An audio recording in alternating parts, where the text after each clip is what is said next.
Hey guys, today's video is sponsored by Phone Rescue. If you've ever encountered any data loss while updating your iPhone or iPad, Phone Rescue has got you covered with many ways to recover data from your iOS or iPad devices directly or from an iTunes or other backups, or you can even recover data from iCloud backups as well. So check out Phone Rescue for all your data recovery needs. Links will be in the description down below. Super exciting day for iOS users. Apple has just released iOS 15.4 to download worldwide, and this is one of the biggest updates. This is the update that you want to update to because it brings so many improvements to the iPhone, especially Face ID devices.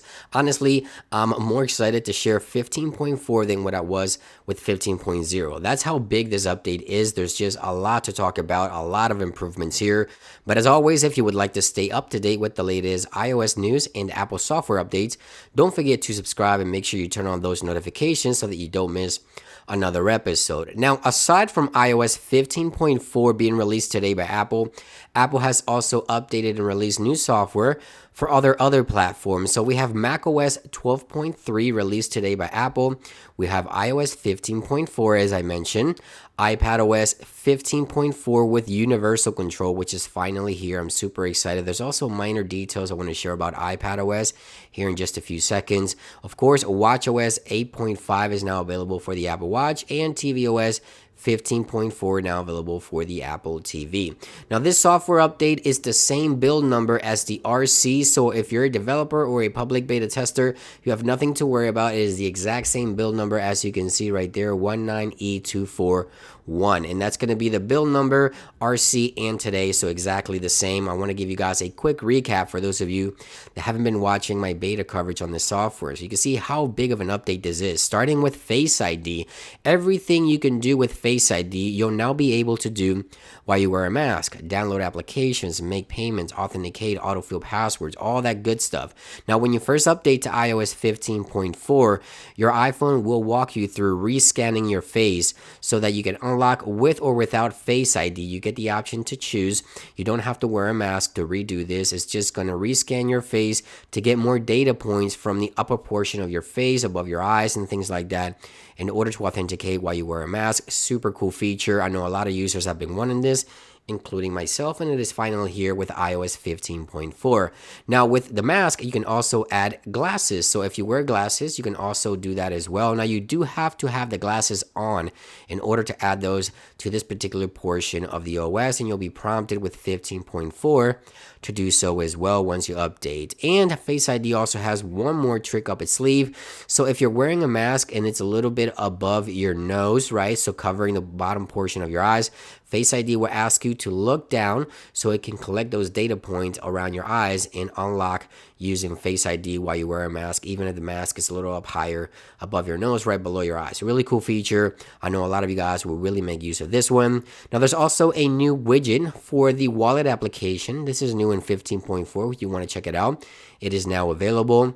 There's also new SharePlay options in the share sheet options on your iPhone. So if you go, for example, to the Apple TV application and you click on the share icon here, we click on the share right here, you now see that we have SharePlay, so you can start SharePlay directly from the share sheet, and all applications will most likely get updated to support this new option within the share sheet for SharePlay on the iPhone. Now, there's over 30 new emojis. My favorite one has got to be the melting smiley face. Let me know which one is your favorite. I'll have a list in the description down below that will bring you to all the latest new emojis, but over 30 new emojis are now available. Under accessibilities, we have some minor changes to some of the glyphs here. The AirPods options right here, or the AirPods glyph right there now represents AirPods Pro, which is slightly different and new from previous generations of OS, something minor. Now, something that is very, very useful is that you can now turn off notifications for automation. So if you have any automations on the Shortcuts application, you'll no longer get those annoying notifications on the lock screen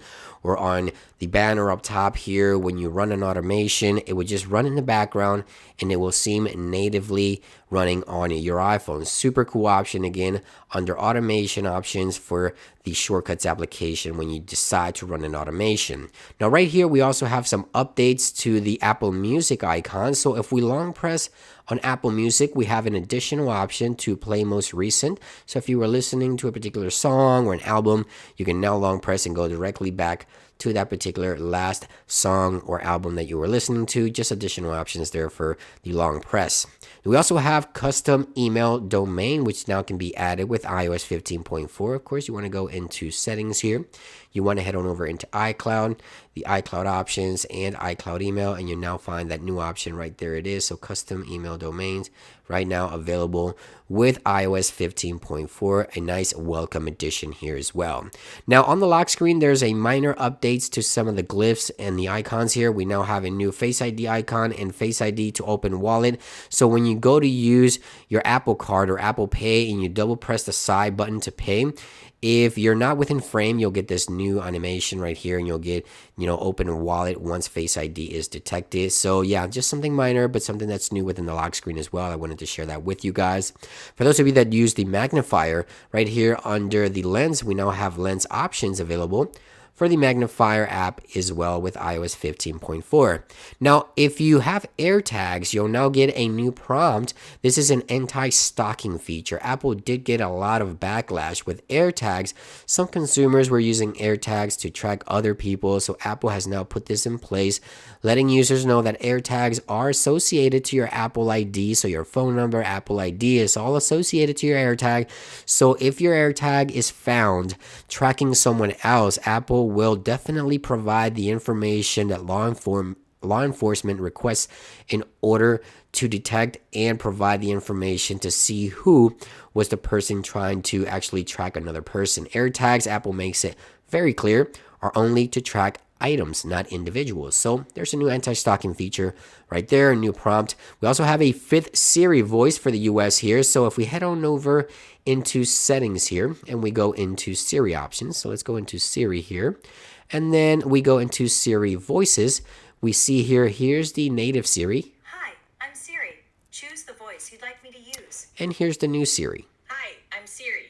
Choose the voice you'd like me to use. And there you go. There's a 5th Siri Voice now available for Siri. Now, Apple has also updated under Control Center the new glyphs or icons for AirPlay devices. So back before iOS 15.4, all you would get was a generic AirPlay icon for any other device that wasn't an Apple device. As you can see right now, this is a Roku stick and now shows the actual glyph for the Roku stick. This is going to be a lot better to identify your devices around the house. If you don't have an Apple product, but it does support AirPlay, you'll not be able to see the proper glyph for AirPlay right then and there within Control Center. There's also a new option here to add notes to your passwords. So when you go to passwords on your iPhone, you can add notes so you can remember your passwords in case you tend to forget. You also have a new notifications for Wallet, and Apple is working on a new style notifications, and this is what it looks like. This is the first of that. We'll see most likely more of this with future software updates as well. Now, again, this is a major new update. There's also a modem firmware update for the iPhone 13, so Apple looks to be improving the network and performance overall for those devices as well. And this is just a quick recap of iOS 15.4, a major update for the iPhone as well as the iPad. As I mentioned, universal control is officially here. We also have here under sounds on iPad, we have this new option right here, as you can see right there, fixed position volume controls right there. So if we turn this off, depending on the orientation of the iPad, the volume up and down will change depending on the orientation. If you want that option to be fixed, you can have those buttons be fixed for up and down. If you want to go ahead and move those around when you're flipping the iPad, you can turn that feature off right there. Under Control Center, we also have a new icon right here. You can barely see it because I don't have the keyboard enabled, but there's a new icon there for the brightness of the keyboard if you use the new keyboard. And there's also a new option for the bottom swipes here for quick notes. And on the left, we now have screenshots, which is a new option here with iOS or iPadOS 15.4. One of the biggest updates here is universal control, which I think most of you guys will love. If you have an iPad and a Mac, that is definitely a great feature that Apple has added. Now again, guys, this is the same as the RC. Today's release is now available to the general public. You can update right now over the air to iOS 15.4. I hope you guys enjoy this video. This software update is just super cool. Let me know which one is your favorite feature. Thank you for watching, guys, and I'll see you on the next one. Peace.